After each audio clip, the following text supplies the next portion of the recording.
Ya me dicen por favor si es que se logra ver la pantalla. Sí se ve, doctor. Excelente. Entonces, espérenme para comenzar con la grabación. Voy a ponerla en modo tableta la computadora.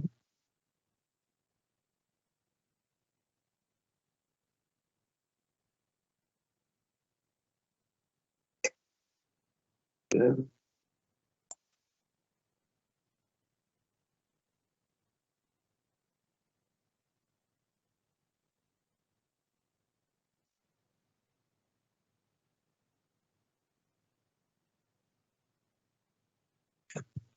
Excelente, Juan.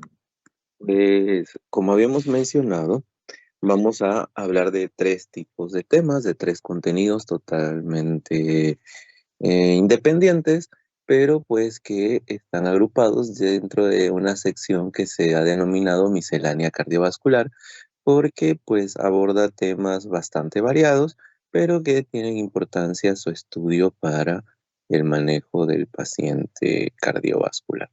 Ok, entonces pues empezamos nuestros contenidos de hoy hablando de lo que es la pericarditis, ¿ok? Hablar de pericarditis.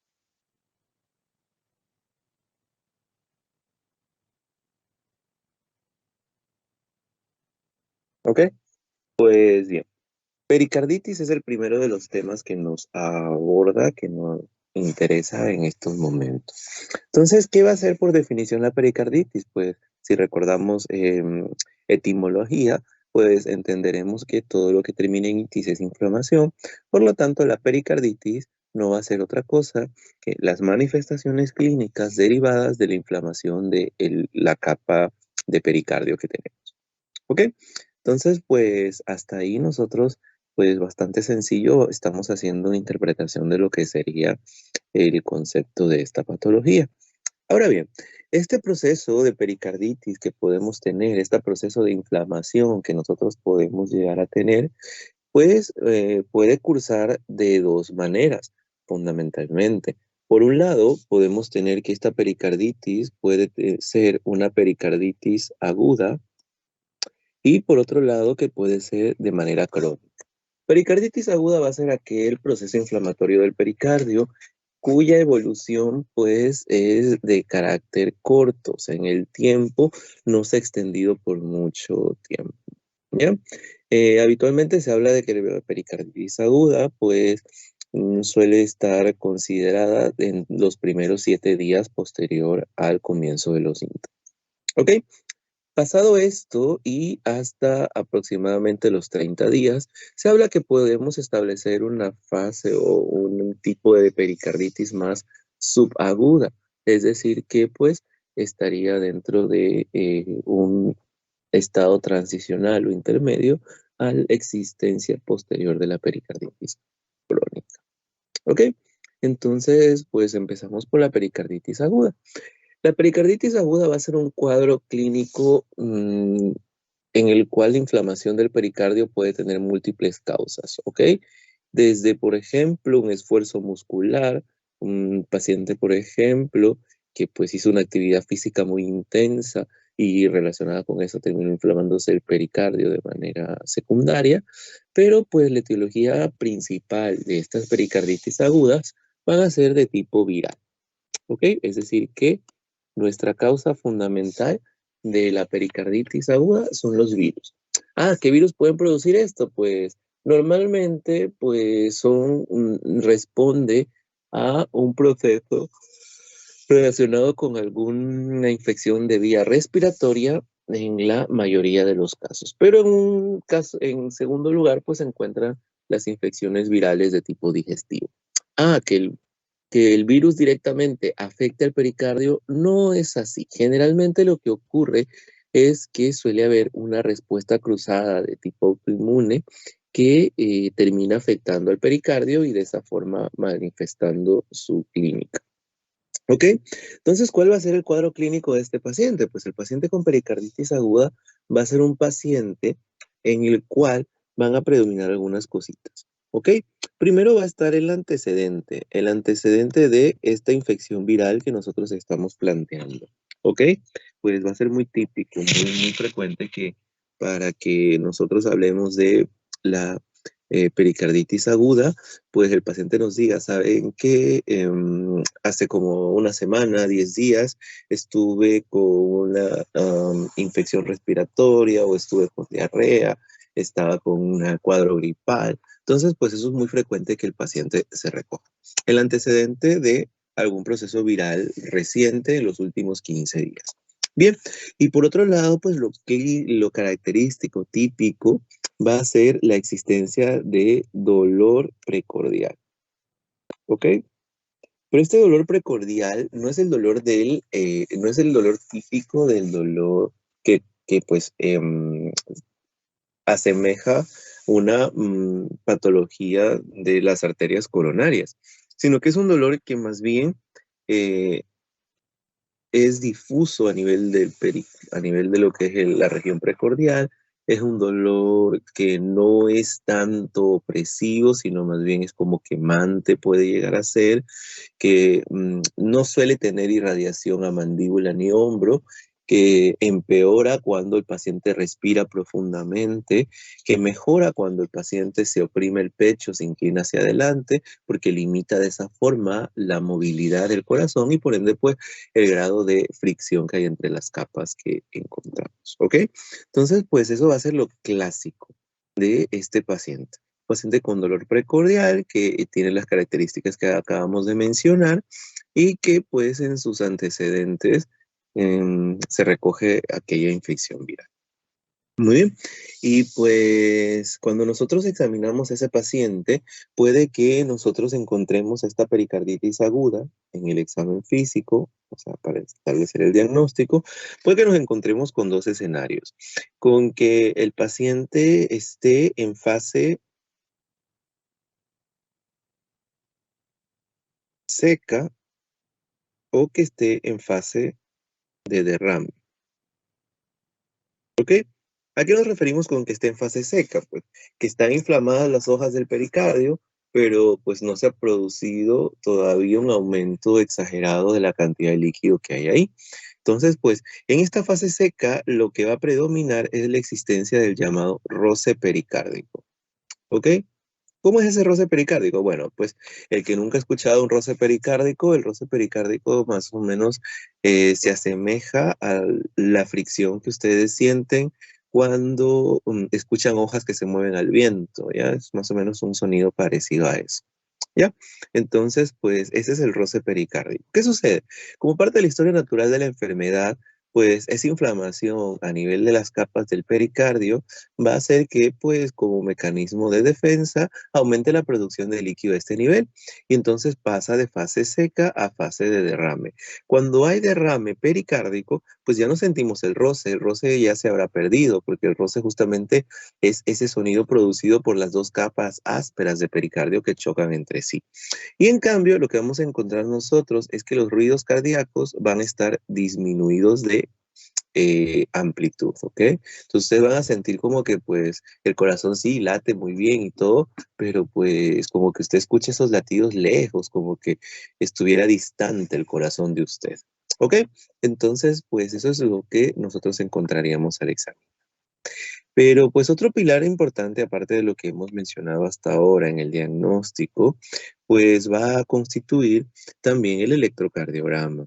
¿Ok? Y el electrocardiograma va a tener una tipicidad en el diagnóstico, pues no solamente nos va a permitir a nosotros establecer la sospecha inicial de la existencia de una pericarditis, sino que nos ayuda en el seguimiento de esta patología. Ustedes van a revisar cuáles son las fases eléctricas que transitan en el paciente con pericarditis aguda. ¿Ok? Nosotros habitualmente nos enfocamos en la elevación del ST, ¿ya? Es decir, que hay una elevación del ST pero que a diferencia de la elevación del ST que ocurre en los síndromes coronarios agudos, la elevación del ST va a ser difusa, es decir, que no tiene una topografía específica y aparte de esto, a diferencia de lo que ocurre en los síndromes coronarios, va a tener una morfología cóncava. ¿Ok? ¿A qué nos referimos con esto? Pues bueno, el ST puede elevarse, imaginémonos, aquí tenemos este y puede elevar, se eleva.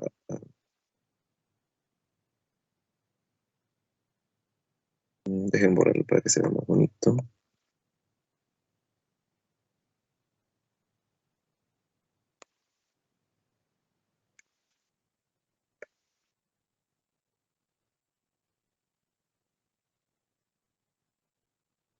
Ustedes se fijan en esta zona que hemos pintado ahí. Esto es cóncavo, ¿ya? Y entonces, en cambio, cuando nosotros tenemos un infarto, normalmente es recto o convexo,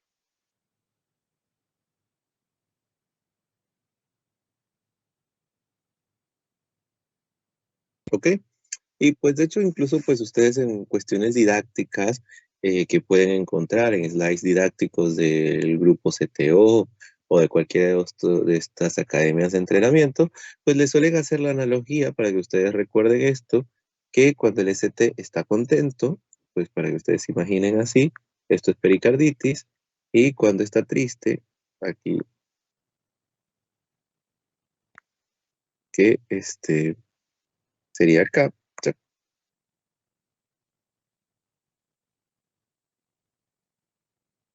es en cambio un síndrome coronario agudo. ¿Ok? Pues esos son como que mecanismos para que pues el estudiante recuerde mucho, son recursos que se utilizan para que pues el estudiante recuerde mucho la diferenciación entre síndrome coronario agudo y pericarditis, porque pues llega un momento en el que eso es extremadamente importante. Recordar que el tema de lo difuso pues es algo que es muy importante, pero a veces en estadios iniciales, en etapas iniciales de esta pericarditis, puede que pues más que todo encontremos nosotros elevación del ST en cara lateral o en cara inferior. Es decir que aunque en general decimos que la inflamación es difusa, puede que comience por un sitio concreto y si usted hace el electrocardiograma en ese momento en el que está recién comenzando la pericarditis, pues probablemente usted puede pensar que está viendo topografía y entonces que toma vital importancia el entender la diferenciación de este patrón de elevación del ST. Ojo, no es lo único que pasa en la pericarditis en el electrocardiograma, pero pues sí es una de las cosas más importantes y la que mayor fuente de error suele cometer. ¿Ok? Entonces, pues por eso nos hemos detenido un poquito en hablar de la elevación del ST que ocurre en la pericarditis, pero les reiteramos que ustedes deberán revisar cuáles son las fases eléctricas que atraviesa el paciente con pericarditis, ¿ok? Que nomás se altera, que nomás ocurre. Bien, y pues aquí dentro de esto van a revisar lo que se llama como signo de Spodek.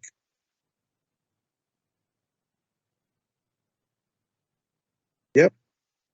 El signo de Spodek es una de las cosas que pues se describe en la pericarditis y pues ustedes van a revisar en qué consiste ese patrón electrocardiográfico.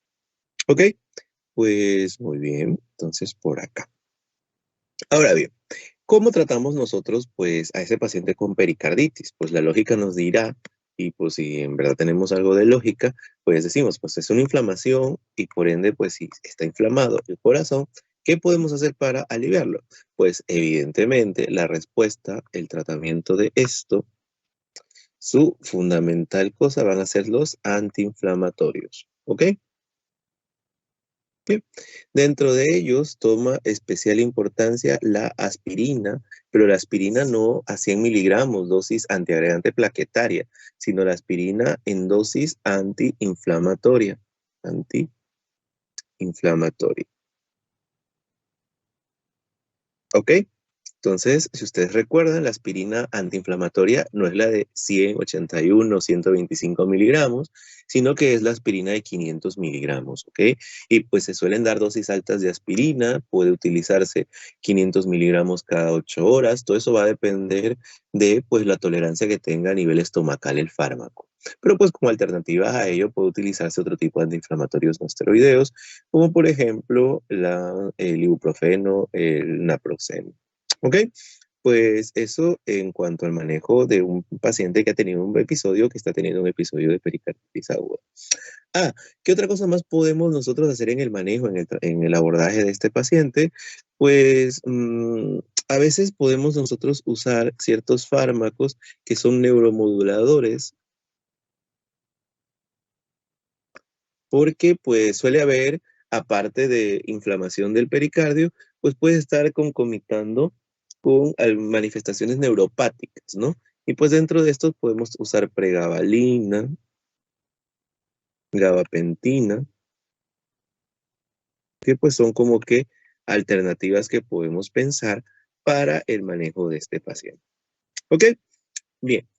Existe un antiinflamatorio específico cardíaco que se maneja, que ustedes lo deben haber encontrado o haber estudiado también como antigotoso fundamentalmente, y pues que tiene especial utilidad en aquellos pacientes con recidivas o recurrencias de pericarditis, ¿ok? Y ese fármaco que estamos mencionando es la colchicina, ¿ok? ¿Qué sucede? Este fármaco, cuando se emplea, es muy útil para evitar aquellos pacientes que ya han tenido 2, 3 o más episodios de pericarditis, pues que sigan presentando recidivas, porque hay pacientes que son muy exquisitos, muy jugosos, para que después de cada infección viral, pues tengan pericarditis. Pues bueno, en ellos es muy preventivo, muy profiláctico el empleo de este medicamento.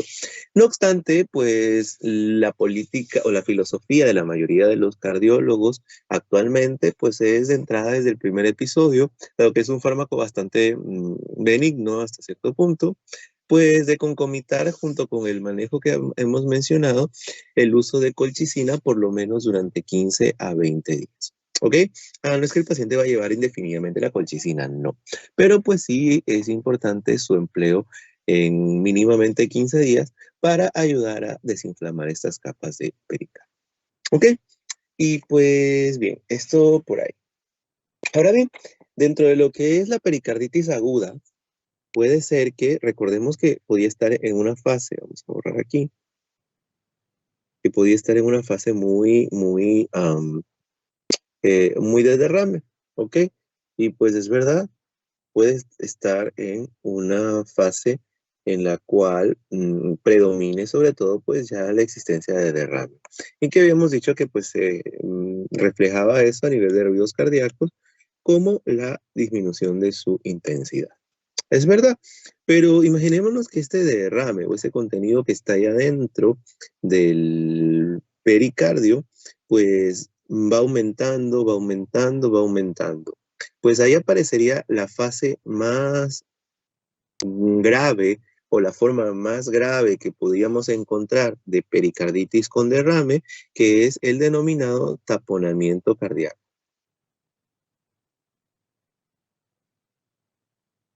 ¿Ok? Y pues su diagnóstico va a estar dado clínicamente por algo que se conoce como triada de Beck. ¿Ya? Esa triada de Beck, como la palabra lo menciona, pues va a ser una asociación de tres componentes o tres elementos que van a ser lo típico de esta patología. ¿Ya? Entonces, ¿cuáles van a ser estas? Pues va a estar disminución de la presión arterial, aumento de la presión venosa y disminución marcada de la intensidad de los ruidos cardíacos. ¿Ok?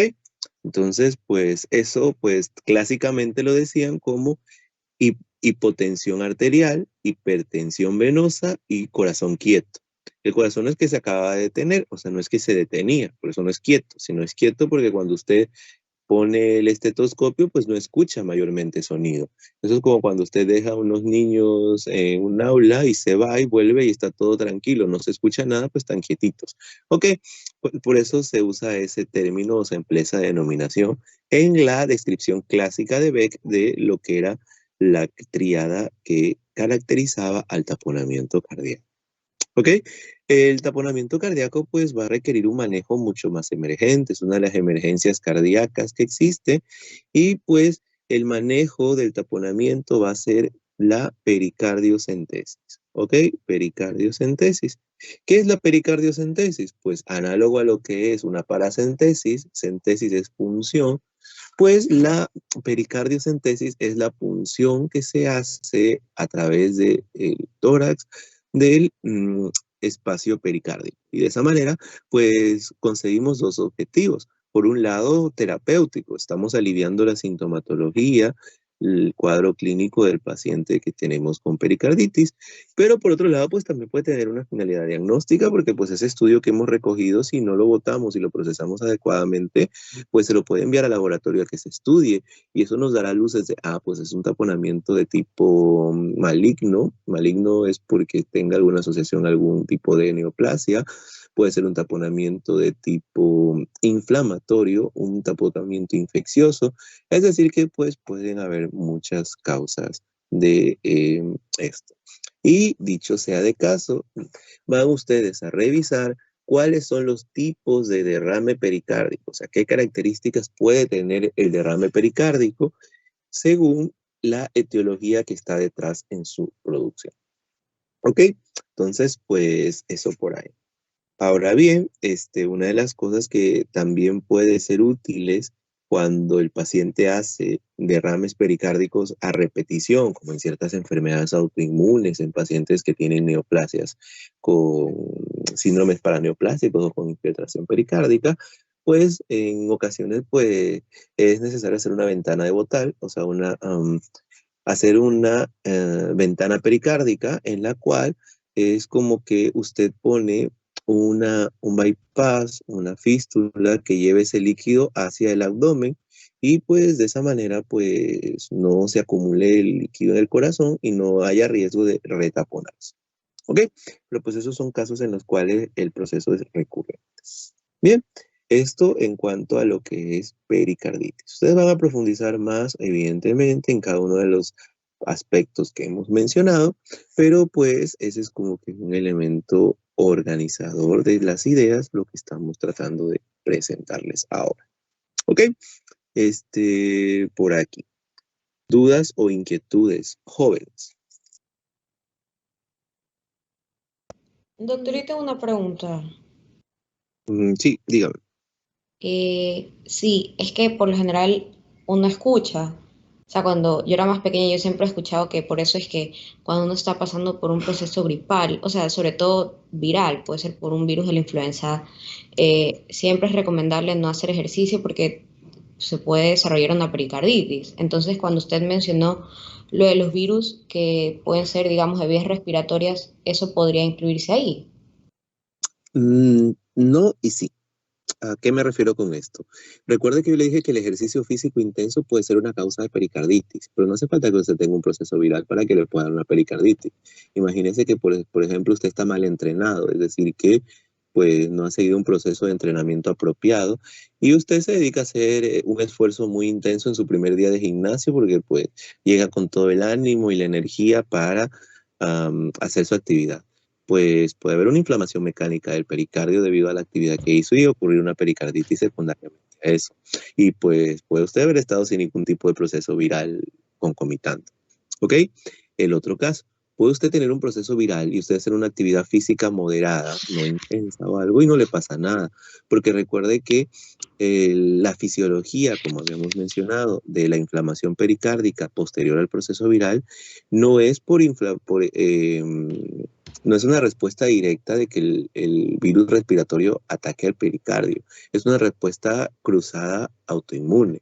Recuerde, por eso es que no es que inmediatamente usted está con gripe y al día siguiente de estar con gripe, pues empiece el pericardio a inflamarse. Habitualmente pasan una semana, 15 días o incluso hasta 3, 4 semanas del antecedente de la infección viral para que pues se desarrolle el proceso pericárdico. Entonces, pues eso tener muy en cuenta, ¿ya? Así que no hemos reforzado con eso la idea popular que usted está mencionando, pero pues muchas veces estas cuestiones o recomendaciones populares se basan en ciertas observaciones empíricas que no son tan 100% bien interpretadas, pero tampoco tienen un 100% de invalidez. ¿Ok? Gracias, doctor. Muy bien. ¿Alguna otra inquietud, alguna otra pregunta que tengan en relación con la temática que estamos viendo hasta ahora, jóvenes?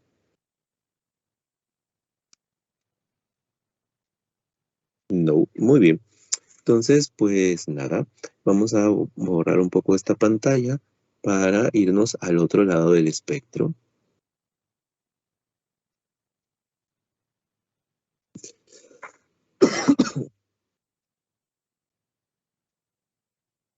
Muy bien. Entonces ahora enfoquémonos en el otro lado. Enfoquémonos aquí, en donde decimos que puede ser un proceso no agudo, sino un proceso más bien crónico. Y entonces, pues nosotros a esa pericarditis crónica, que como va a limitar la posibilidad de que el corazón se pueda distender, es decir, que le va a impedir. Eso es como cuando ustedes tienen, es como que si tuvieran un globo enjaulado, ¿ok? Entonces ustedes tienen al globo adentro y pues le ponen una jaula de metal en su alrededor. Entonces, pues si ustedes siguen inflando el globo, eventualmente, pues ya no va a poder seguir creciendo, ya que las paredes que están ahí, esa capa que lo está envolviendo, va a impedir que se siga distendiendo. Pues esto pasa con la pericarditis crónica y por eso es que el nombre que recibe a la fisiología de este proceso se le llama pericarditis constrictiva.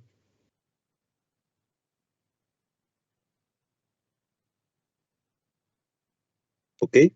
Entonces, la pericarditis constrictiva es la fisiología final que pueden adquirir los procesos pericárdicos cuando se cronifican. ¿Ok?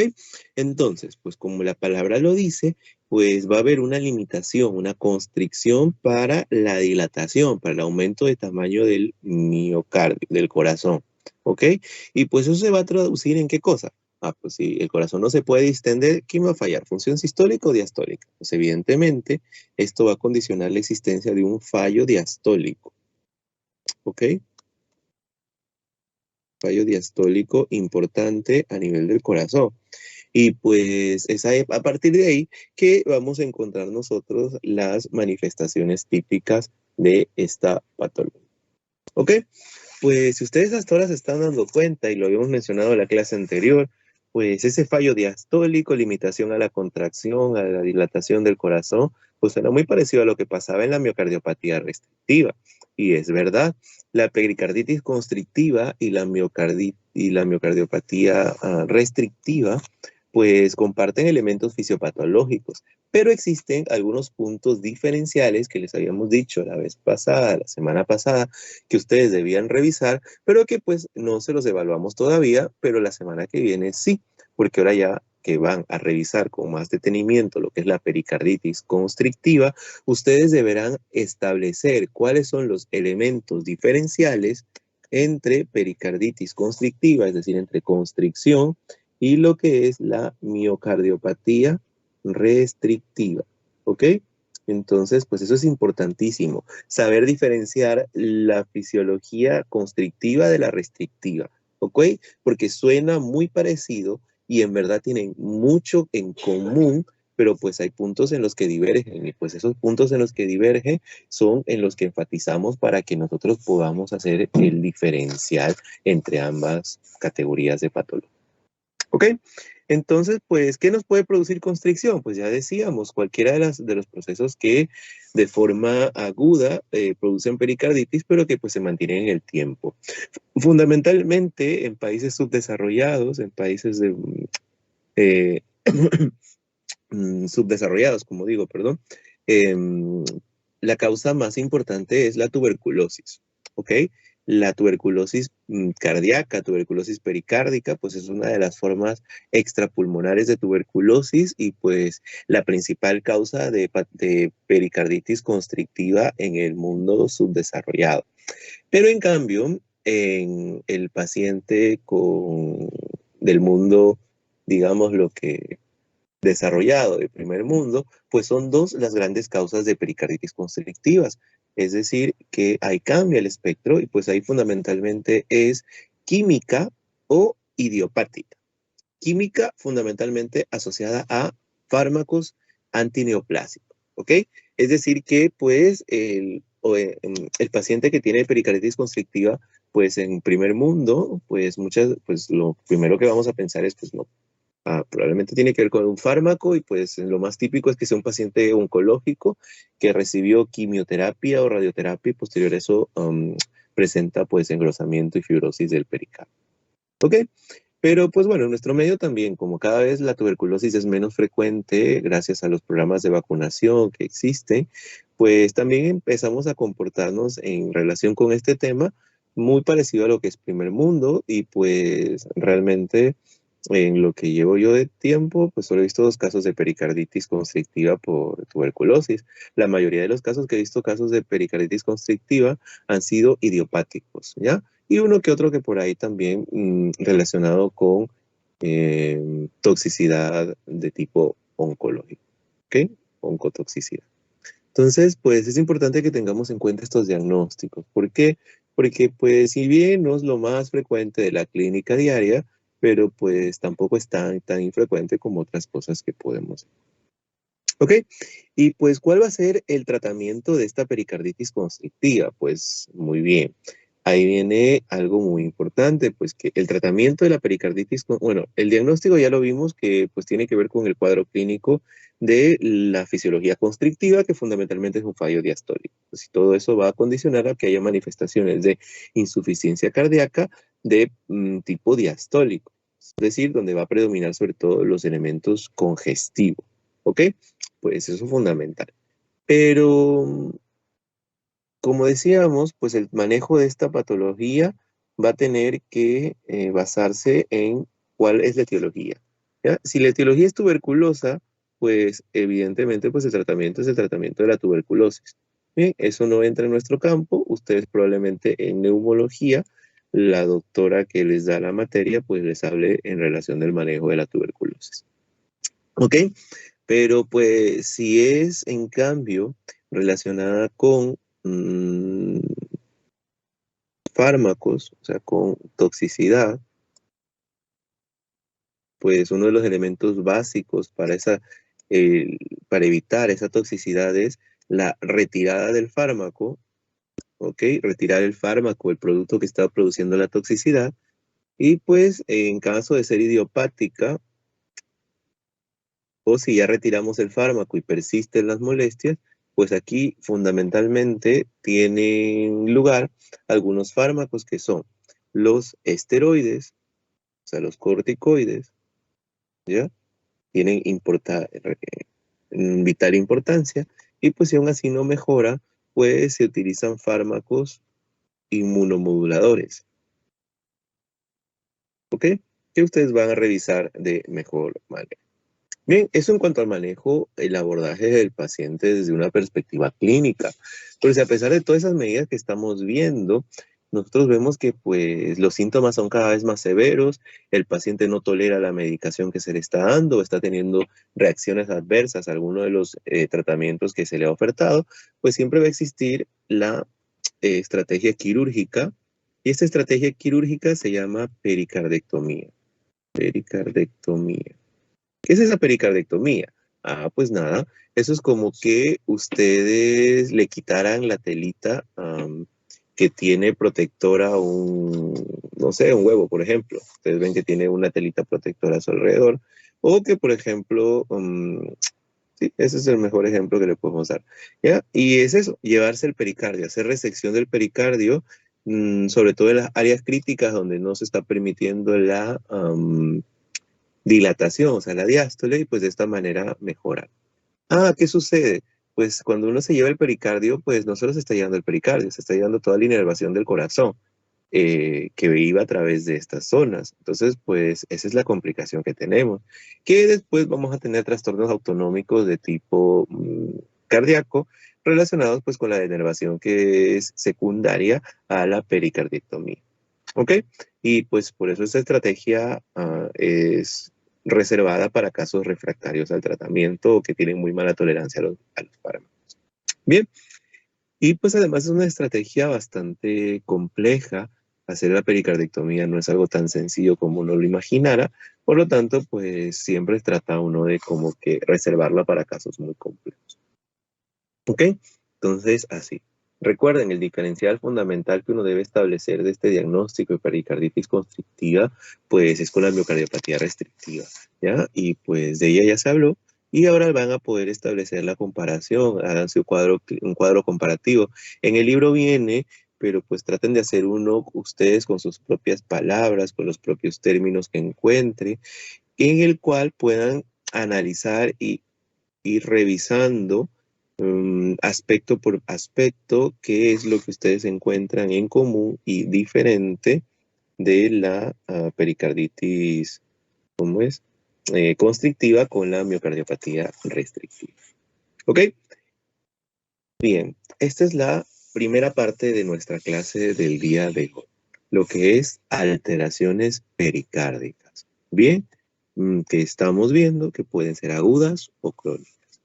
Revisen también en el libro que les vienen mencionadas algunas pericarditis asociadas con situaciones específicas, como por ejemplo, tenemos las pericarditis relacionadas con síndromes coronarios, y ahí vamos a tener que tenemos dos pericarditis, si ustedes recuerdan.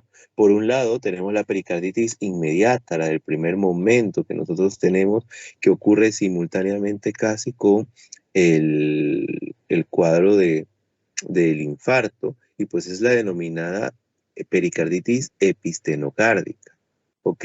Y pues la palabra suena muy compleja, pero es muy sencilla si nosotros la dividimos en sus componentes epistemológicos. Y entonces pues vemos que es epistenocárdica, significa epi, arriba, esteno de estenosis, estrechez, y cárdica porque pues es una estrechez de una arteria coronaria del corazón. Entonces pues por eso es que ese pericardio que se inflama es el que está por arriba de la zona de miocardio, que va a estar comprometida por el infarto. Esa es la pericarditis epistenocárdica, y pues es la que se ve en los primeros días del posinfarto, los primeros días del infarto. Pero hay una pericarditis tardía en el infarto, que es el denominado síndrome de Dressler, que es más bien de tipo inmunológica. Y pues es otra de las formas que, bueno, ustedes ya lo revisaron cuando vimos cardiopatía isquémica, pero pues ahora van a tener chance de revisarlo una vez más. Bien, otra pericarditis de etiología muy definida, muy puntual, va a ser la pericarditis urémica. ¿Ok? Esta de acá va a ser parte del contexto del cuadro clínico del paciente con uremia. Uremia, recuerden que es el estado de toxicidad por productos de desecho no evacuados cuando hay falla renal severa. ¿Ok? Entonces, pues esta acumulación de productos de desechos nitrogenados, pues va a condicionar que existan varias manifestaciones, y pues el pericardio no es una que se escape de ellos, y existe por tanto la pericarditis urémica, que tiene una personalidad propia, porque sobre todo pues el cuadro que va a predominar aquí no solo va a ser el del pericardio, sino que pues también vamos a tener nosotros que se van a sumar las manifestaciones de falla renal. ¿Ok? Pues esto por aquí. ¿Dudas o inquietudes jóvenes que tengan? Estamos hablando de pericarditis, a tanto aguda como crónica, y pues les estamos indicando que enfaticen en ciertos aspectos de su revisión para que se les vuelva más asequible, más digerible el tema. ¿Preguntas?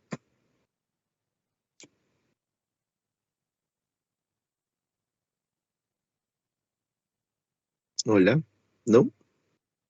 ¿Ninguna No, inquietud? doctor. Muy bien. Entonces, pues, si no existe ninguna inquietud, como son 12:21, vamos a hacer un break de 5 minutos para que ustedes estiren sus piernitas, refresquen la cara y todo. Nos volvemos a ver 12:27 para que todos enciendan la cámara. Podemos desarrollar después el examen, y pues los otros dos temas que nos faltan abordar los abordamos posterior a la evaluación. ¿ok? Porque si no, pues voy a quedar entrecortado en medio de la evaluación. ¿Ya? Así que pues tómese un ligero receso y pues luego de esto retomamos lo que es el contenido haciendo la revisión, la evaluación, ¿ok?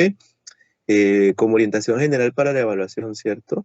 Lean muy bien lo que está. Tienen poquitas preguntas, pero pues una de las preguntas que es la que más puntaje lleva es de enlazar, ¿ya? Unas descripciones con las miocardiopatías que correspondan.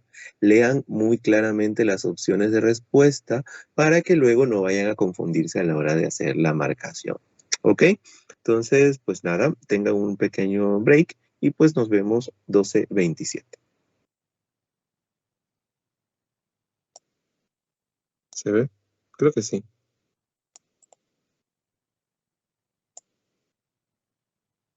Hola. ¿Logra ver, señor Leones? Sí, doctor. Ya, lea, por favor. Ya. La filtración principalmente sistólica. Ya, entre las opciones, yo puse dilatada. Correcto. A ver, antes de que continuemos, recuerden esta pregunta que fue la que era más extensa de todas, pues les daban características que ustedes debían correlacionar con qué tipo de miocardiopatía estaban vinculadas y podía ser dilatada, restrictiva, hipertrófica, podía ser combinaciones dilatada, hipertrófica, dilatada con restrictiva o restrictiva con hipertrófica. Podían ser todas o podía ser ninguna. ¿Ok? Esas eran las opciones que tenían y pues ya. La primera, pues ya su compañero dijo, afectación principalmente sistólica, pues es de la dilatada. Muy bien, siga. Ya, la filtración principalmente diastólica, yo puse restrictiva. No, es de la restrictiva, pero también de la hipertrófica. ¿Ok? Entonces ahí era hipertrófica y restrictiva. ¿Ok? Entonces, pues esa era la respuesta ahí. Siga.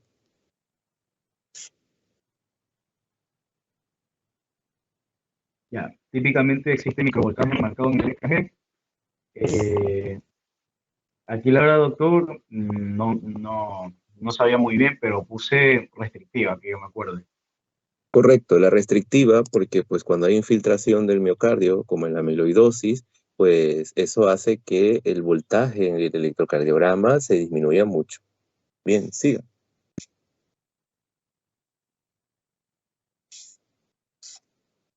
Ya, puede ser obstructivo o no obstructivo. Ya, ese de ahí puse hipertrófica. Correcto, déjeme ponerle más zoom porque creo que no se ve. Correcto, hipertrófica. Muy bien, seguimos. Ya, la ablación septal está entre sus opciones de tratamiento. Esa puse hipertrófica. Muy bien.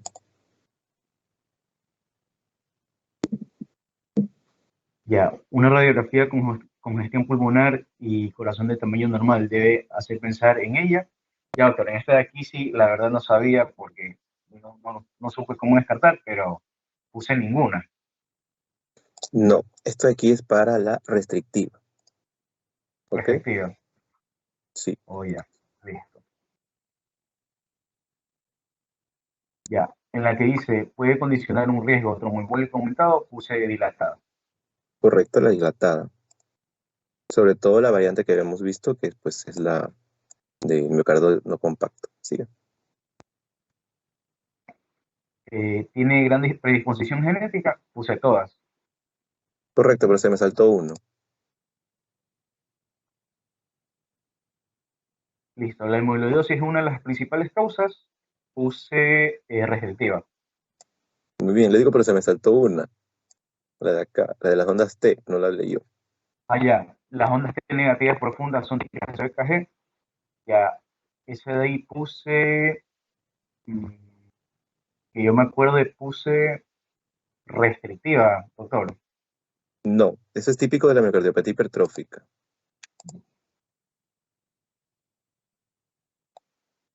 Así es, así. Ya, tienen predisposición para eventos isquémicos sobreañadidos. esa puse, eh, esa puse dilatada, doctor. No, ahí es una cuestión interesante. Que los eventos Sí. isquémicos puedan condicionar la aparición de una fisiología dilatada o un corazón dilatado es cierto, pero pues cuando hay miocardiopatía dilatada no se predisponen los eventos isquémicos. Cuando hay hipertrófica es que como hay una isquemia relativa debido a que aumenta la masa mucho, pues ahí es donde se pueden encontrar eventos isquémicos sobreañadidos. Ujú.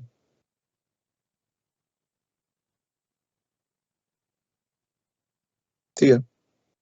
En la que dice puede haber PR corto y pseudo onda delta, puse restrictiva, doctor.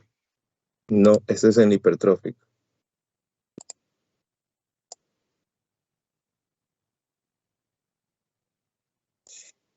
Ya puede haber ensanchamiento del QRS por retardo de la conducción intraventricular. La aquí, doctor, sí, la verdad no supe qué poner en esa de ahí. O sea, puse, que yo me acuerdo, mm, puse dilatada, doctor. Muy bien, en la dilatada puede pasar, pero no solo en la dilatada puede pasar, también puede pasar cuando hay infiltración del corazón. Por lo tanto, eso del trastorno intraventricular de la conducción es frecuente que ocurra en la dilatada, pero también en la restrictiva. Y esa de ahí estaba un poquito, porque eran dos respuestas en una sola, ahí mismo. Ujú. Ya. Y la última suelen presentar tormentas rítmicas cuando se les coloca desfibrilador automático. Eh, yo puse ahí, yo puse ninguna, doctor, porque que yo haya leído, no haya una que presente tormentas arrítmicas. Bueno, pues eso es Aunque muy estaba típico. entre, aunque Ya, estaba entre el esa y la paciente que suele hipertrófica. evolucionar, dígame, porque no le entiendo. O sea, Ahora estaba sí. entre poner ninguna o poner la hipertrófica, en esa de ahí. Bueno, pues ninguna de las dos opciones es la correcta, ¿ya? Esto lo mencionamos en la clase, justamente el paciente que tiene amiloidosis cardíaca es un paciente que cuando requiere colocación de desfibrilador, pues suele hacer tormentas arrítmicas. ¿Por qué? Porque hay un sensaje inapropiado del dispositivo y pues eso es muy frecuente en este tipo de pacientes, o muy común, ¿ya? Que hagan tormentas arrítmicas en los pacientes que tienen amiloidosis, y la amiloidosis recuerden que es dentro del grupo de las miocardiopatías restrictivas. ¿Ok? Entonces, pues esa era la pregunta más larguita de ustedes. Cada 2 puntos, o sea, cada dos bien hechas era un punto. Tenían 14 ítems, así que pues eran 7 puntos que iban acá. Bien, así que seguimos.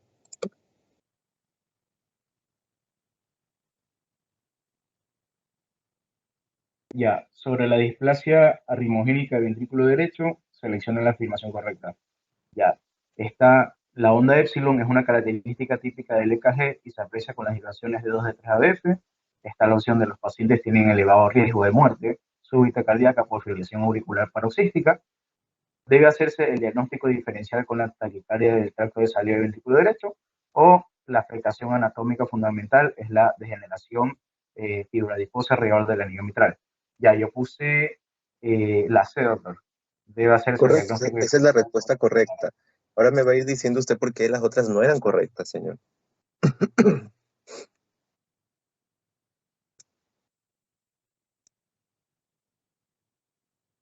Ya,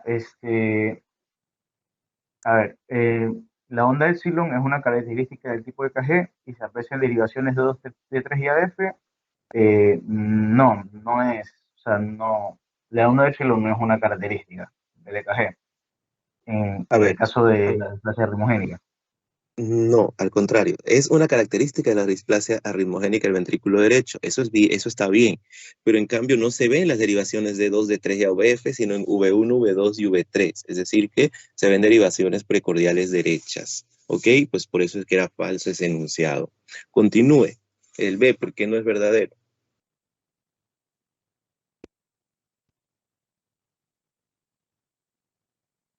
Ya, los pacientes tienen elevado riesgo de muerte súbita cardíaca por fibrilación auricular paroxística.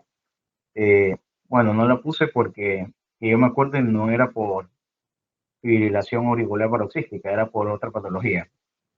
Sí, ellos mueren súbitamente, pero por arritmias ventriculares, no por fibrilación auricular. Claro. Eso ahí como que no está bien esa parte. Ok, y la D, ¿por qué no era verdadera?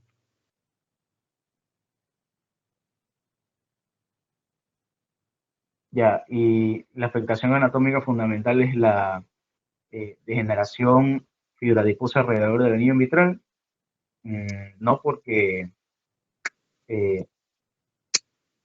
no, esa de ahí no era o sea, no en el anillo mitral, fibradifusa, pero eso es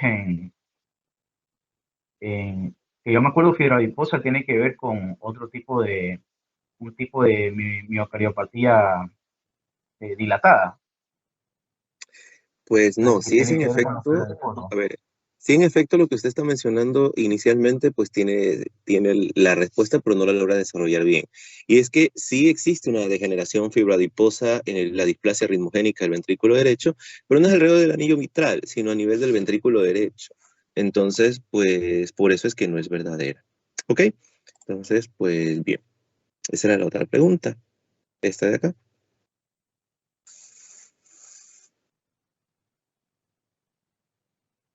Ya listo. Sobre la cardiopatía chagásica, seleccione el enunciado correcto. La función ventricular derecha TAPSE es el mayor predictor de progresión de la cardiopatía chagásica. Es común la existencia de una conducción intraventricular lenta, iniciada como un QRS ancha en el EKG. En la fase aguda, en la enfermedad de Chagas, en la fase aguda predominan las arritmias ventriculares malignas o la afectación cardíaca típica de la enfermedad de Chagas es una forma de miocardiopatía hipertrófica no obstructiva. Ya, yo puse la A, doctor. La La función A. ventricular derecha, sí, yo puse la A. No. Recuerde que la cardiopatía chagásica, señor, ¿qué tipo de cardiopatía es?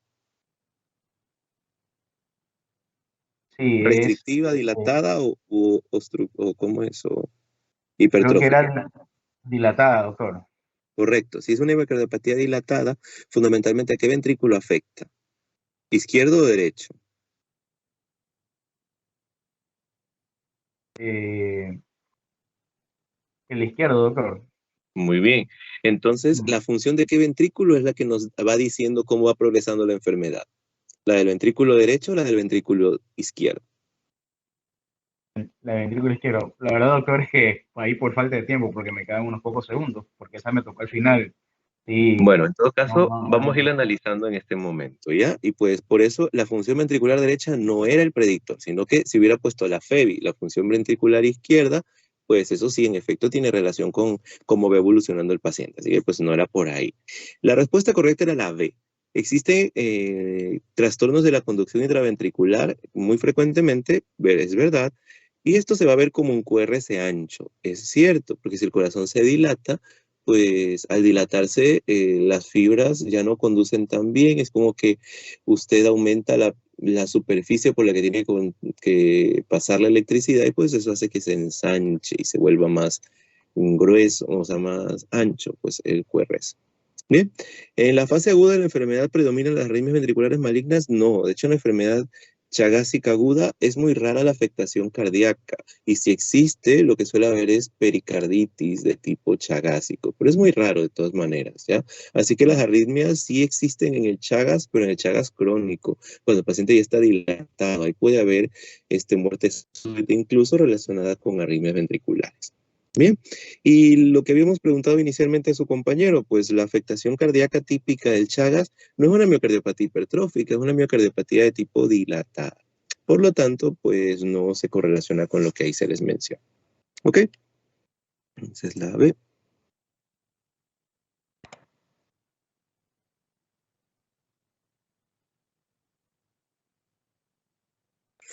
Listo. Y sobre la afectación del VIH en población, señala la afirmación verdadera. Los pacientes con VIH tienen menor predisposición a eventos coronarios debido a la pérdida de peso que suele haber. La enfermedad valvular es la presentación clínica más común de afectación cardíaca en el paciente con VIH. Es frecuente la existencia de hipertrigliceridemia marcada con efecto adverso al tratamiento de antirretrovirales y las arritmias cardíacas que se pueden encontrar se relacionan sobre todo con el tipo de evolución de la infección. Yo puse la C, doctor. Es frecuente la existencia de hipertrigliceridemia, marcada por Correcto, efectos adversos del tratamiento. Ujú. esa es la respuesta correcta. Ahora me dice por qué las otras eran incorrectas. O sea, más que todo por descarte, porque, bueno, la primera, los pacientes con VIH tienen una menor predisposición a eventos coronarios debido a la pérdida de peso, es falsa. O sea, tienen una mayor predisposición. Correcto, y no tiene que ver con el peso, sino con otros trastornos como la inflamación crónica que se habló en la clase anterior. Muy bien, sigue. Ya. La enfermedad valvular es la presentación clínica más común de la afectación cardíaca en pacientes VIH. Eh, yo puse, bueno, esa de ahí la descarté más que todo porque este, no es la enfermedad valvular, sino hay otras presentaciones clínicas más comunes. Por Como por ejemplo, ejemplo. eh, la pericarditis o más que todo eh, arritmias también, Bueno, lo más más que todo en frecuente el que VIH. ocurre en efecto es la pericarditis, pero por otro lado también es la afectación coronaria, ¿ok? Es decir, la aterosclerosis es otra de las cosas muy frecuentes aquí, así que pues que sea la valvulopatía lo más frecuente, pues eso es falso. Realmente eso no es lo más frecuente en el paciente con VIH relacionado con corazón, ¿ok? Y lo último, ¿por qué era falso? Ya, las arritmias cardíacas que se pueden encontrar se relacionan sobre todo con el tiempo de evolución de la infección. Ya, falso porque las arritmias que ocurren, más que todo es eh, por ejemplo, la prolongación del segmento QT, que es cuando el paciente de VIH que toma sus fármacos de manera regular, este, o sea, más que todo tiene que ver con la terapia antirretroviral, no tanto con... Excelente, ¿ya? Las Ajá, arritmias tienen que sí, ver más con los fármacos que con el tiempo de evolución de la infección, ¿ok? Si usted hace un cóctel de medicamentos que prolonguen el QT al paciente, puede tener 6 meses de diagnóstico y pues hacerle una arritmia ventricular. Como puede haber un paciente que le lleve muy bien sus medicamentos y lleva 10 años con infección con VIH, pues no hace ninguna arritmia. Es decir, que no tiene que ver con el tiempo de evolución, sino con el tipo de fármacos y cómo se combinan en estos pacientes. Muy bien, señor, bastante bien desarrollado eso. entonces, Y pues este fue el examen. Gracias por su colaboración. Y pues esa fue la evaluación que tenían. Señor Leones, jóvenes, preguntas, inquietudes en relación con la prueba que acaban de dar.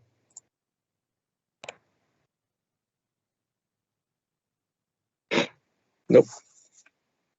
Doctor, ¿cómo está? Disculpe. La verdad es que en sí la prueba igual eran como unas 17 preguntas, porque la pregunta que valía más eran 14 literales. Y igual contando con el tiempo, por ejemplo, esa pregunta a mí me salió casi al final. Y si hubiese sabido que tenía más literales, le hubiese podido dedicar más tiempo, de pronto no hacia las otras, porque en sí todas son iguales opciones múltiples, igual que las otras preguntas. Así que, no sé, le quería preguntar si es posible para la próxima que nos dé un poco más de tiempo, si es que es ese tipo de preguntas. Ok, lo tendremos entonces en cuenta, pero siempre se les ha dicho que destinen 1 minuto para las preguntas que son de seleccionar opciones. Entonces, si usted le quedó de último la pregunta que mencionamos, bajo la lógica que estamos diciendo, como eran 4 preguntas, usted debe haber ocupado 3 minutos hasta a que le apareciera esta otra pregunta. Si usted ocupó más de 3 minutos en este lapso inicial, pues ya de entrada, independientemente de cuánto se le asigne para la otra pregunta, ya iba en contra del tiempo. ¿Ok? Entonces, eso siempre tengan en cuenta. Cuando la pregunta es de marcar una sola opción, por regulaciones, esa pregunta es de 1 minuto. Entonces, ustedes si ya van usando más del minuto en cada una de estas preguntas, pues están yendo en contra de lo que, pues hasta ustedes te están perjudicando a sí mismos, ¿ya? Entonces, pues eso también tengan en cuenta. Así que nada. Y justo antes de comenzar, por eso les enfaticé mucho que ubiquen el tiempo para que no les vaya a pasar esas cosas. Pero bueno, lo tendremos en cuenta. Les daremos una especial bonificación de tiempo si es que les ponemos preguntas así, ¿ya? Pero tengan en cuenta eso. Siempre mídanse en el tiempo, ¿ya? Porque a veces ven 4 preguntas y pues uno dice, bueno, son 4 y tengo 12 minutos para hacerlo y pues nada, me va a sobrar. Pero pues no, está puesto justamente para que se ocupe de la forma que tiene que ir, ¿ya? Entonces, eso. Así que tomaremos en cuenta su recomendación, su sugerencia, señorita Ewes, pero también Sí. tengan ustedes en cuenta eso, ¿ya?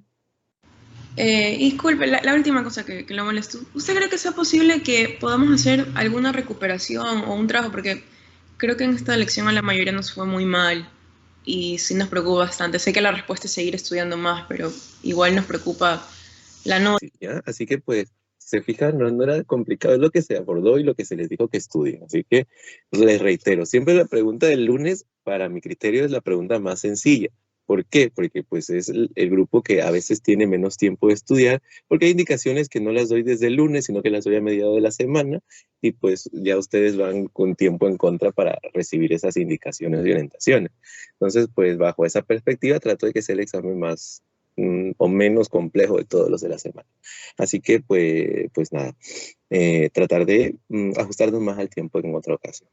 Bien, ¿alguna otra pregunta en relación, ya no con el tiempo o con la cuestión operativa del examen, sino con las preguntas que se hicieron? ¿Alguna duda, alguna inquietud sobre lo que se abordó en la evaluación? Señorita Ewes. No, doctor, en ese sentido, sí, fue una lección. Las preguntas sí están mucho más fáciles que las anteriores de las otras lecciones que hemos tenido. Todo bien. Muy bien, entonces, pues nada. Dicho esto, déjenme volver a compartir con ustedes la pizarra virtual para, pues, poder desarrollar la clase, ¿ya? ¿Se ve? Creo que sí. Sí, doctor, sí se ve. Ok, bien. Decíamos que en este día, pues íbamos a tener 3 contenidos que abordar. Ya vimos uno de ellos, que era las pericarditis. Nos queda hablar de cardiopatía o afectación cardíaca en el contexto del paciente con COVID-19 y lo otro, reanimación cardiopulmonar. Bien, vamos a darle mucho más énfasis en esta semana a la parte de reanimación cardiopulmonar, porque pues es algo extremadamente básico y que con sus docentes de práctica es muy importante pues que hagan la ejercitación correspondiente, porque pues conmigo lo que van a ver sobre todo son los algoritmos, cómo se debe manejar el caso de una parada, pero pues el componente práctico, el componente de cómo hacer el masaje cardíaco, de cómo estar pendiente de los distintos parámetros que uno debe analizar, pues eso es cuestión netamente práctica. Entonces, pues eso ya no lo abordan conmigo. ¿Ok? Entonces, pues empezamos. En el paciente que tiene COVID, algo muy frecuente. Muy bien. Este paciente que tiene COVID, pues realmente es un paciente que tiene algunas alteraciones que van a condicionar la aparición de eventos cardiovasculares, ¿ok? Y pues fundamentalmente esto tiene que ver con un estado proinflamatorio muy grande que existe a nivel sistémico y que pues es el sustrato para que aparezcan estas manifestaciones. ¿Ok? Entonces, pues bien por aquí. Cuando nosotros vemos estas manifestaciones a nivel del corazón derivadas del COVID, nosotros debemos tener en cuenta que esta afectación puede tener algunos niveles y fundamentalmente pueden ser de los siguientes tipos. ¿Ok? Puede afectar al pericardio. ¿Ok? Es una de las formas de afectación que podemos nosotros tener. La pericarditis post-COVID, ¿no? Es una de las cosas que nos puede haber. Puede haber una afectación directa del miocardio, ¿ok? Y entonces está la miocarditis por COVID. Puede ser que se ocurran eventos tromboembólicos, ¿ok? Derivados de un estado de hipercoagulabilidad que es muy típico de estos pacientes. Entonces, aquí nosotros tenemos que puede haber trombosis, ¿ok? A algunos niveles, que es otra de las cosas que podemos encontrar. Y lo otro que también puede verse en el paciente con COVID y que tiene que ver con el corazón es la aparición de arritmia. ¿Ok? Entonces, ¿cuál va a ser la afectación del pericardio por COVID? Pues lo típico, una afectación de pericarditis aguda. ¿Ok? Pericarditis aguda. ¿Cuál es el cuadro clínico de la pericarditis aguda? Pues lo acabamos de ver en la sección anterior, por eso es que empezamos hablando por ahí, ¿ya?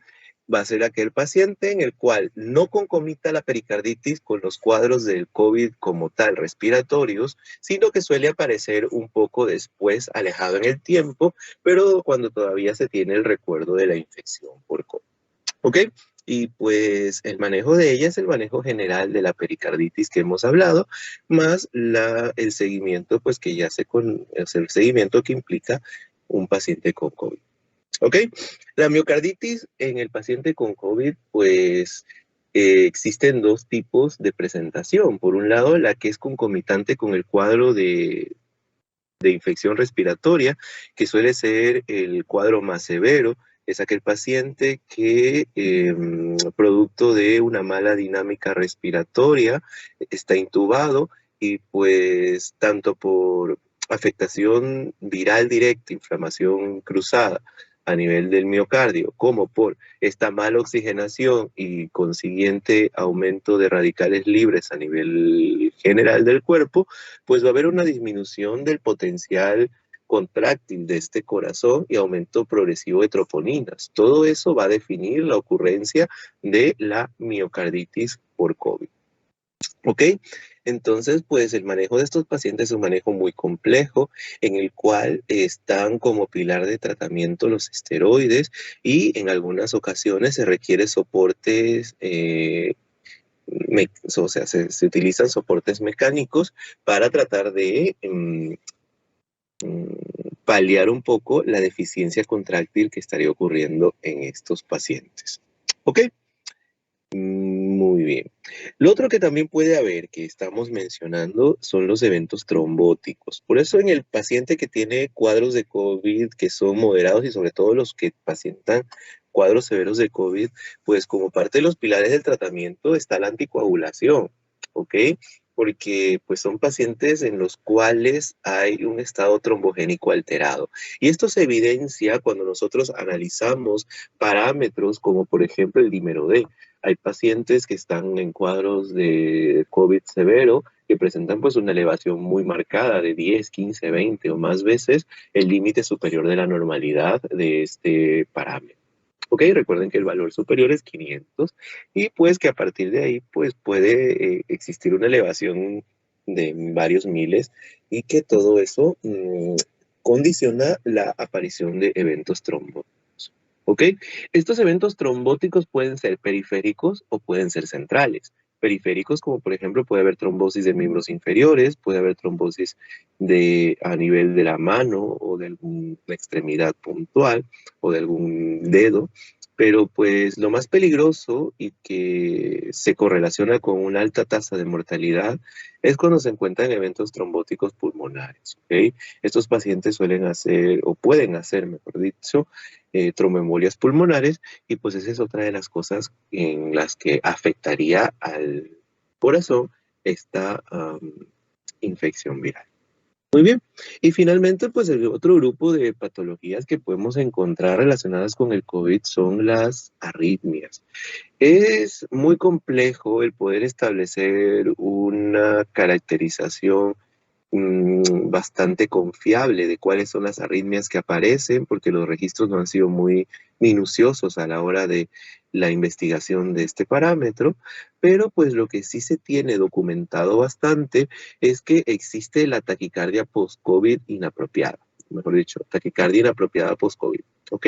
¿En qué consiste esto? Pues es aquel paciente que ya superó su cuadro de COVID agudo, su cuadro respiratorio, ya satura normal, no tiene ningún problema adicional respiratorio de base, pero pues se mantiene durante varios meses posterior a la infección con taquicardia sinusal inapropiada.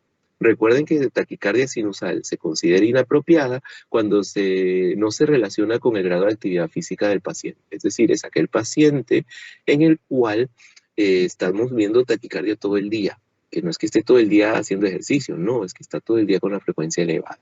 Entonces, pues esa es la arritmia como que más frecuente y además llega a ser muy incómoda para los pacientes que han tenido COVID y muy preocupante, pues en algunas ocasiones esto de aquí motiva a que acudan de forma reiterativa a servicios de urgencia pensando que presentan pues alguna patología mucho más severa que la que realmente tiene.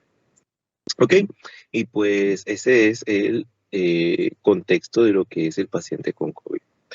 ¿Cuál es el manejo de cada una de estas cosas? Pues bien, ya estábamos hablando del pericardio, el de la miocarditis, la trombosis, evidentemente, pues el manejo es con anticoagulantes. Se prefiere sobre todo el uso en el paciente ingresado de heparinas de bajo peso molecular y en el paciente ambulatorio de los nuevos anticoagulantes orales o también llamados anticoagulantes orales directos, como por ejemplo el rivaroxaban, dabigatran.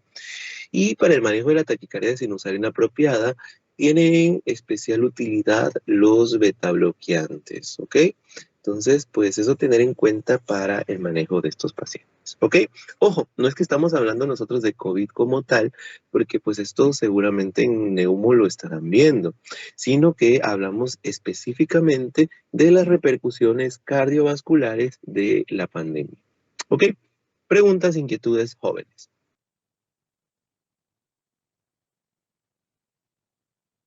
Hola. Doctor, disculpe, estas, digamos, en el caso de las arritmias, con el tiempo pueden resolverse. Sí, claro.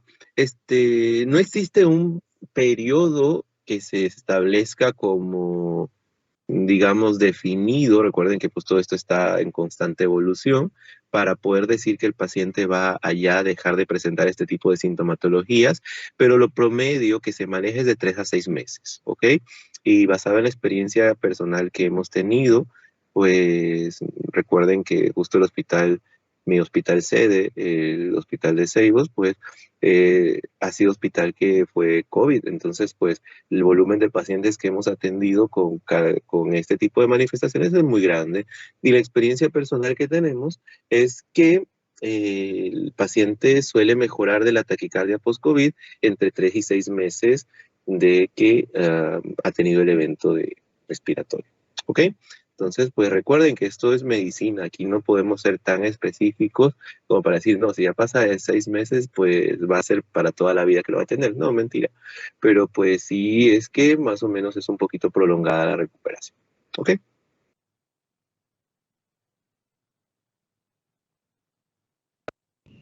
Doctor, otra pregunta.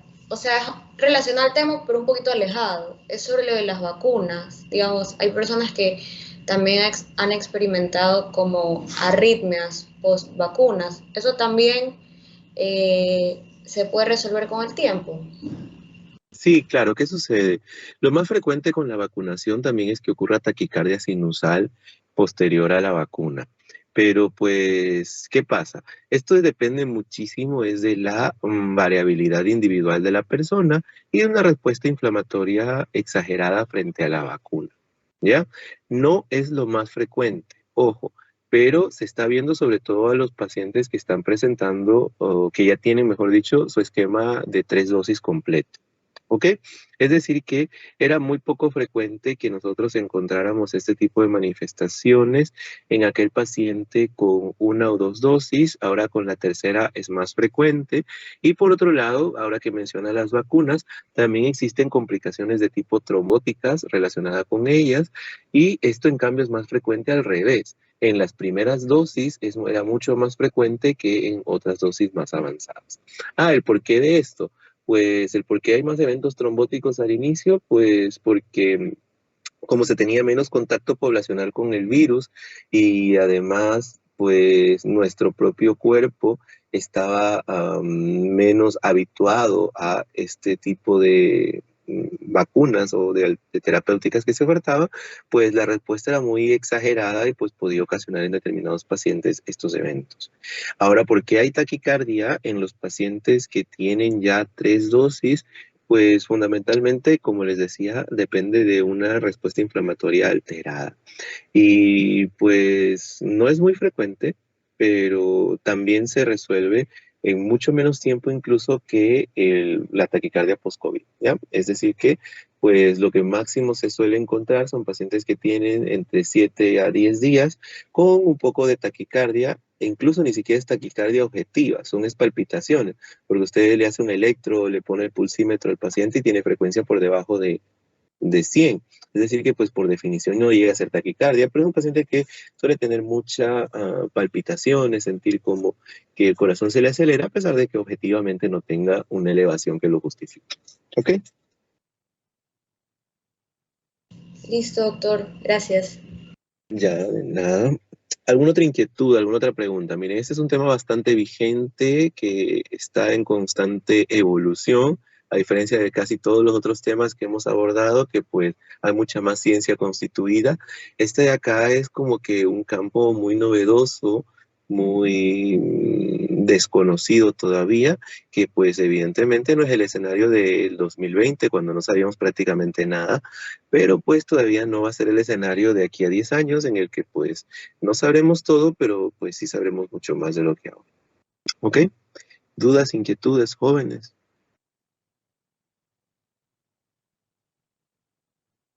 ¿No? Ok, muy bien. Entonces pues vamos a borrar esta pizarra y vamos a ir a lo último, que no por eso es lo menos importante, sino todo lo contrario. Pues vamos a hablar ahora un poquito de lo que es reanimación cardiopulmonar o RCP. La reanimación cardiopulmonar va a ser todo el conjunto de estrategias que uno realiza para para el retorno a la circulación espontánea de aquel paciente que ha presentado o que presenta un cuadro de paro cardiorrespiratorio. ¿Ok? Entonces, pues eso es el RCP. En la guía que nosotros le pusimos de estudio, pues le hablamos de que el material básico para el aprendizaje que se los compartió a ustedes era la guía de RCP de 2015. En el 2020 le tocaba sacarse una nueva guía de RCP, pero pues por tema que todo el mundo conoce de la pandemia, se difirió su entrega hasta el 2021.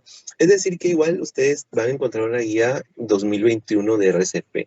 Esta guía 2021 de RCP no hace mayores modificaciones en lo que tiene que ver con el RCP como tal, pero pues hace algunas puntualizaciones en lo que es el RCP del paciente con COVID y adicionalmente a esto, pues también aborda un poco mejor la experiencia que se ha tenido de ciertas estrategias para post-COVID que pues se están ensayando a ver cuáles obtienen mejores resultados, ¿ok? Es decir que pues cuando nosotros estudiamos, igual les puse la guía del 2021 la versión en español resumida en la plataforma para que la puedan descargar y revisar, pues realmente pues en lo que es lo básico del RCP pues no ha habido mayores modificaciones. Sí que hay algunas innovaciones en cuanto a cuidados post-parada, pero pues reitero, en general es lo mismo que se protocoliza. Bien, entonces pues este paciente que hace parada, este paciente que está en parada cardiorrespiratoria, pues nosotros tenemos que podemos encontrarnos en que existan dos escenarios. Bueno, primero hablemos del RCP. Este RCP la podemos dividir en dos. En la intrahospitalaria, ¿ya?, que tiene sus características, y en la extrahospitalaria. También la podemos dividir en función al grado de agresividad que nosotros tengamos. ¿Ya? Lo podemos dividir en básica y en avanzada. ¿Sí? Entonces, eso. ¿Cuál va a ser la diferencia fundamental entre los dos tipos de reanimación, entre la básica y la avanzada? Es que la básica es aquella que se puede ofertar por cualquier persona que no tiene que ser necesariamente médico o prestador de salud, ¿ya? Es como la palabra lo dice, un abordaje inicial, un abordaje mínimo que cualquier persona con una formación apropiada puede llegar a realizar para evitar que ocurra el desenlace fatal. Mientras que la RCP avanzada, pues sí requiere de cierto conocimiento adicional porque va a implicar el manejo de fármacos, el manejo de estrategias más agresivas e invasivas que no cualquier persona puede llegar a desarrollar. ¿Ok? Entonces, pues esto en relación a lo que tenemos por acá. Ahora sí, vamos a hablar un poquito de RCP. Entonces, cuando nosotros queremos hablar de RCP, nosotros tenemos que...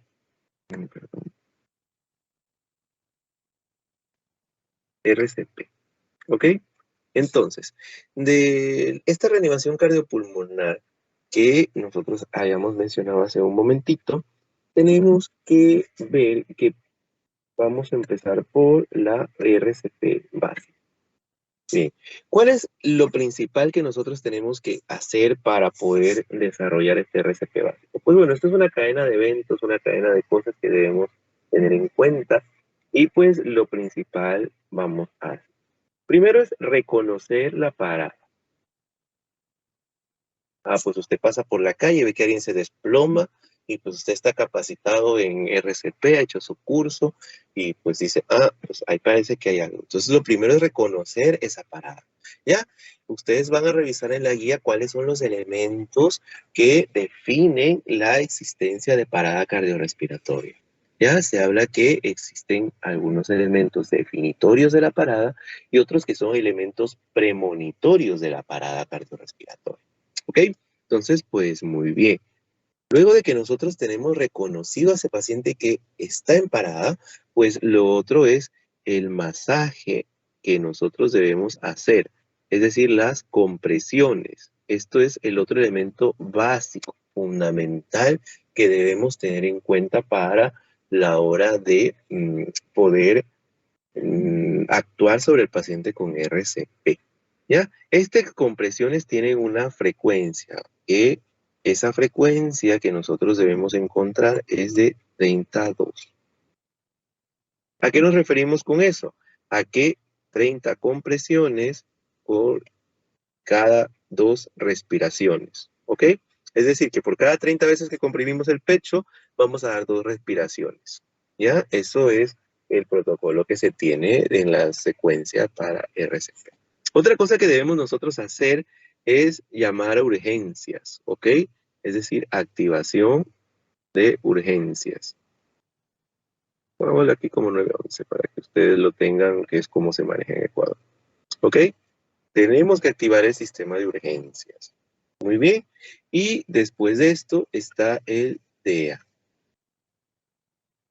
El DEA es el desfibrilador externo automático. ¿Ok? No lo confundan con el DAI, que es un desfibrilador automático implantable. Este es un dispositivo que puede venir en varios colores, muchas veces está en amarillito, que ustedes lo pueden y lo deberían encontrar en los lugares donde hay bastante congregación de gente. Hay centros comerciales donde hay, en el aeropuerto, teatros, cines. Entonces, este desfibrilador tiene la ventaja de que como es automático, usted pone los parchecitos en el pecho del paciente, no necesita usted saber de cardiología ni nada, y el equipo se encarga de determinar si el paciente requiere o no una descarga. Y entonces, pues lo que usted tiene que estar pendiente es no tocar al paciente, porque pues si le toca la descarga y usted está pegadito a él, pues puede recibir parte de la corriente también. ¿Ok? Y pues eso es lo fundamental que nosotros debemos tener en cuenta en esta RCP básica, ¿ya? Estos son los pilares del manejo. Bien, si ustedes se dan cuenta, no se habla de fármacos, no se habla de elementos que sean inaccesibles a una persona que no tenga formación médica completa, sino que pues es algo que está al alcance con un mínimo entrenamiento de casi cualquier persona. ¿Ok? Eso es RCP básica. Evidentemente, pues ustedes deben revisar con más detalle lo que les aborda la guía para que pues complementen la información de mejor forma. Preguntas o inquietudes por aquí, jóvenes. RCP básica, ¿no? Bien. Entonces, pues pasamos a la otra sección, RCP avanzada.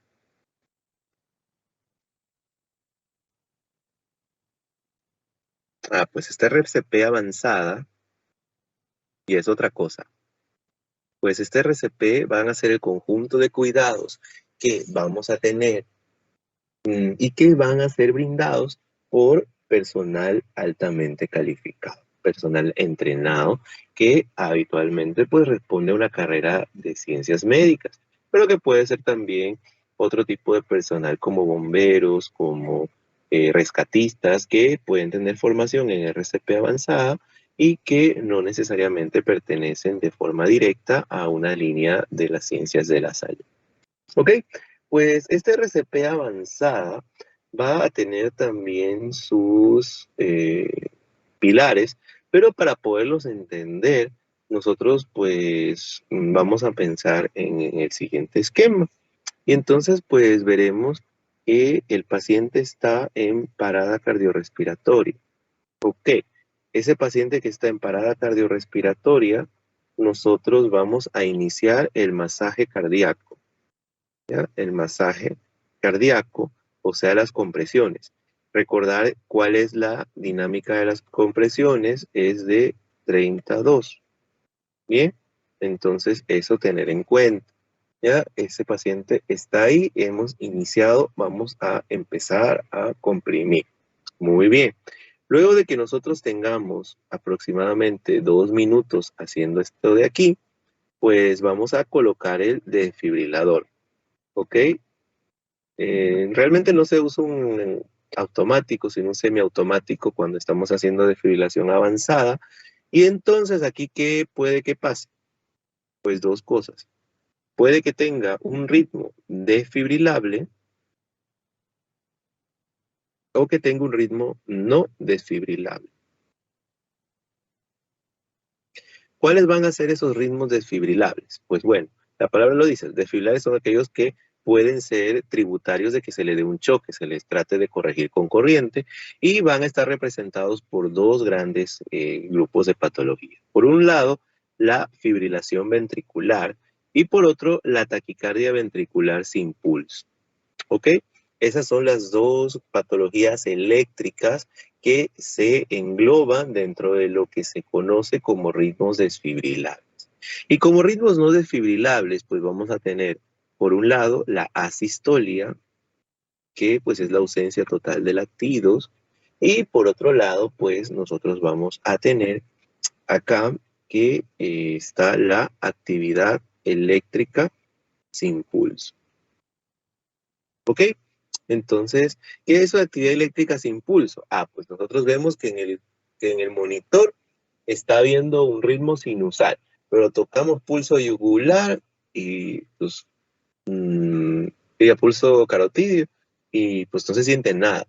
Así que, bueno, pues, ese paciente está con actividad eléctrica porque vemos en el monitor con el electrocardiograma que tiene una actividad eléctrica definida, clara, establecida, pero no tiene pulso. Entonces, ese es un paciente que está con actividad eléctrica sin pulso. Muy bien, ¿y por qué es importante que lo diferenciemos? Porque pues si es desfibrilables, pues aquí nos toca, es un choquecito. Un choque si es que es un paciente que tiene un ritmo desfibrilable. Pero si no tiene un ritmo desfibrilable, entonces lo que nosotros vamos a realizar es a continuar con el masaje cardíaco. ¿Ok? Entonces, pues eso es importante. Aquí, si el paciente no sale y estuvo desfibrilable, continuamos con el masaje cardíaco, repetimos la secuencia hasta que sale. Acá, si el paciente, pues le seguimos haciendo masaje, cada 2 minutos también revisamos lo que ocurra y pues si es que esto, pues hacemos estas revisiones periódicas para verlo de acá. Ahora bien, ¿qué sucede? Si nosotros llegamos a el tercer aquí, llevamos aquí 3 choques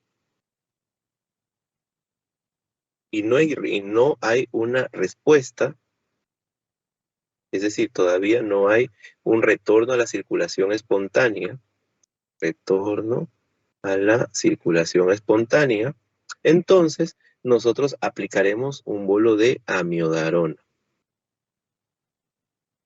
intravenoso. Muy bien, y retomamos el ciclo que estamos viendo hacia acá. ¿Ok? ¿Qué sucede? Si después de 5 minutos nosotros vemos que no hay ningún tipo de respuesta, podemos dar un segundo bolo o podemos aplicar epinefrina. Muy bien, entonces pues esto. Alternativamente, contra esta amiodarona, podemos utilizar como segunda opción lidocaína. Muy bien, entonces pues eso tener en cuenta. El bolo es de 100 miligramos y en cambio la segunda dosis, si es que se da una segunda dosis, es de 50 miligramos. Bien, eso es RCP en el paciente con ritmo desfibrilable. Pero si tenemos un paciente que no es desfibrilable, pues en él el fármaco básico va a ser la epinefrina. ¿Ya? Y la epinefrina viene en ampollitas de 1 miligramo y se va a dar esto cada 3 minutos, se va a colocar una ampolla de epinefrina. ¿Ya? Siempre teniendo en cuenta que no hay que detener en ningún momento las compresiones. Esto en cuanto al manejo cardíaco de la parada cardiorrespiratoria. Pero pues adicionalmente a esto que estamos haciendo acá, recordar que estamos en un ambiente con más personal que una sola persona, pues hay que hacer el manejo de la vía aérea. Y ese manejo de la vía aérea puede ser no invasivo, cuando por ejemplo nadie de los que está del equipo de reanimación es muy habituado o tiene mucha experiencia en intubación orotraqueal, o puede ser invasivo. Y entonces cuando nosotros hablamos del manejo invasivo, estamos hablando de la intubación orotraqueal. ¿Ok?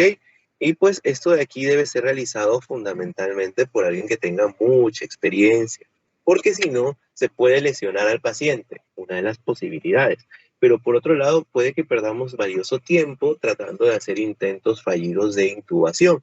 Así que pues quien debe hacerlo, quien debe llevar la vía aérea, pues debe ser el reanimador que tenga más experiencia en el abordaje de este parámetro de la reanimación. ¿Ok? Y pues bien. Ahora, ¿qué sucede? Vamos por acá. El paciente tiene un retorno a la circulación espontánea. Es decir, que vuelve a tener latido, vuelve a tener contracción. Entonces, inmediatamente debe iniciar lo que son los cuidados post-reanimación. ¿Ok? Y eso ustedes van a revisar con detalle. Algo muy importante que deben darse cuenta, que también es importante que pues nosotros hacemos tanto un poco en esta fase, pero sobre todo en esta fase de acá, es el diagnóstico específico de la causa de ese paro. Y entonces ahí es que aparecen las famosas 5H y 5T. ¿Ok? Y entonces ustedes van a revisar cuáles son esas causas que se describen con esa mnemotecnia. ¿Ok? Eso es, en breves rasgos, lo que es reanimación cardiopulmonar. Van a haber algunos grupos específicos de pacientes que ustedes van a revisar porque son importantes y son poblaciones especiales. Fundamentalmente, RCP en embarazada. Van a leerse la particularidad o la especificidad que tiene la reanimación cardiopulmonar en la embarazada, por un lado. Y por otro lado, a revisar la variabilidad en el paciente que tiene un dispositivo cardíaco implantado. ¿Ok? Un paciente que tenga un marcapasos, un desfibrilador y cae en parada. ¿Qué se hace? ¿Cómo se aborda ese paciente? Esos dos pacientes en particular van ustedes a revisar en la guía cuáles son sus peculiaridades a la hora de reanimar. Bien, entonces pues eso es reanimación. Evidentemente pues es una revisión súper rápida porque pues ahorita lo que estamos es introduciendo el tema y orientándoles qué es lo que deben ponerle más énfasis. Preguntas o inquietudes, jóvenes. Doctor, yo tenía una consulta. ¿Qué determina que usemos amiodarona o lidocaína? Excelente pregunta. Dos cosas. Uno, la disponibilidad del fármaco. Dos, la experiencia personal que usted tenga. Le apuesto y puede preguntarle que casi ningún médico tiene experiencia usando lidocaína.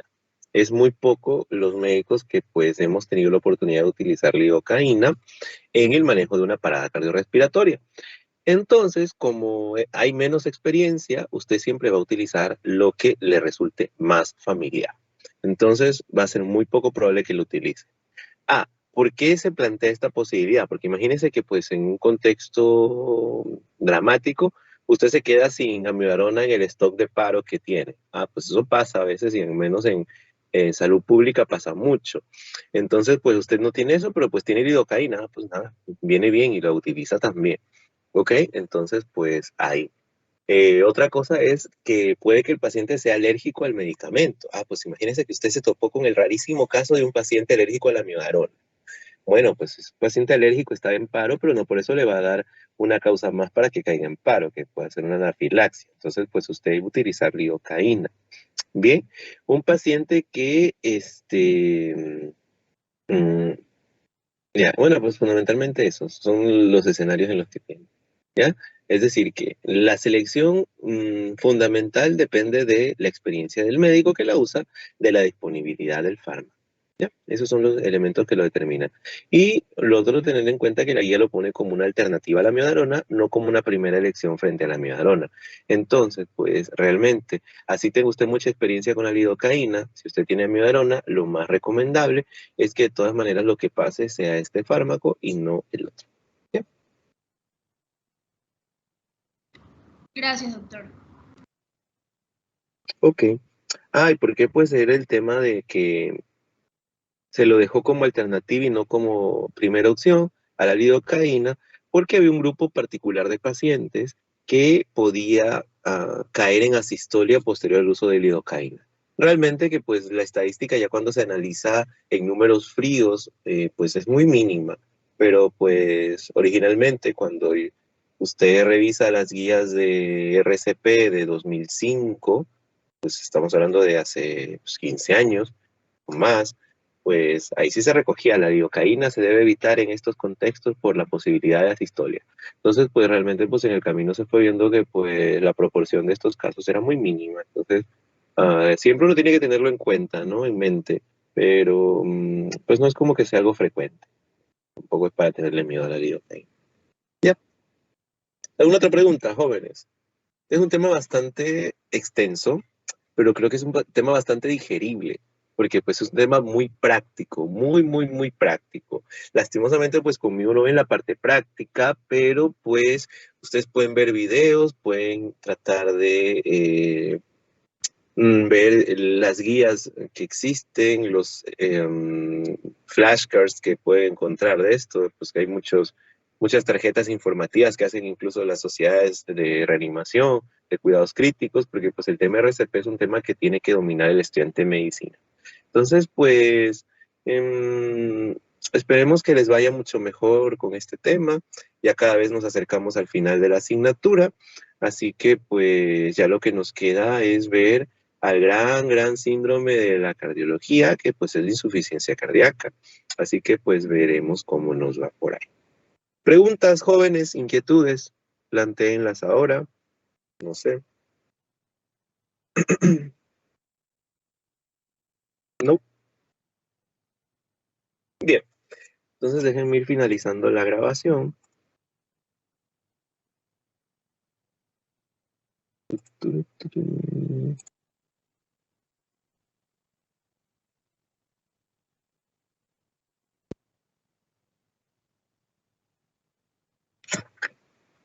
Ok, bien jóvenes, atendiendo a la petición de su compañera Ewes, pues ya les